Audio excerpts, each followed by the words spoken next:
இப்போ எக்ஸாம்ஸ்லாம் வந்து பார்த்தீங்கன்னா பக்கத்தில் வருது. ஸோ எக்ஸாம் ஃபியர்னு ஒன்று இருக்கும். இந்த எக்ஸாம் ஃபியருக்கு நம்ம என்ன மாதிரி டெக்னிக்ஸ்லாம் வந்து பார்த்தீங்கன்னா ஃபாலோ பண்ணலான்னு பார்க்கலாம். ஃபஸ்ட்டு வந்து பார்க்கும்போது குழந்தைங்க விஷுவல் கேட்டகரியா இல்லை ஆடியோ கேட்டகரியான்னு பார்க்கணும். இதுதான் என்எல்பி டெக்னிக் அப்படின்னு சொல்கிறாங்க. உங்கள் குழந்தைகள் வந்து விஷுவல் கேட்டகரியாக இருக்கிற பட்சத்தில் அவங்களுக்கு எழுதியும் பார்த்தும் படிக்கிறதுக்கு நம்ம ஹெல்ப் பண்ணணும். இதே ஆடியோ கேட்டகரியாக இருக்காங்க அப்படின்னா அவங்களுக்கு நாமளே ஒரு வாய்ஸ் ரெக்கார்ட் மாதிரி பண்ணி கொடுத்துட்டு அதை கேட்க வச்சு அவங்கள வந்து படிக்க வைக்கலாம். அதுக்கப்புறம் ஆகாரம், உணவானது கண்டிப்பாக B12, அதுக்கப்புறம் விட்டமின் டி, இந்த மாதிரி சப்ளிமெண்ட்ஸ் எல்லாம் இருக்கிற உணவாக இருக்கணும். குறைந்தது ஒரு நாளைக்கு அவங்க 7 மணி நேரம் கம்பல்சரி தூங்கணும். தொடர்ச்சியாக படிக்காமல் ஒரு 1 hour ஒன்ஸ் வந்து பார்த்தீங்கன்னா ஒரு சின்ன பிரேக் எடுத்துக்கணும். அந்த பிரேக்கில் வந்து தண்ணி குடிக்கலாம், இல்லை ஒரு நல்ல ஒரு சாங் கேட்கலாம். அந்த மாதிரி வந்து அவங்கள கொண்டு வரணும்.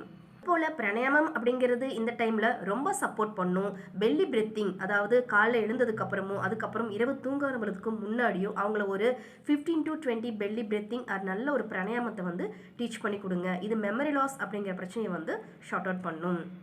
Stay healthy.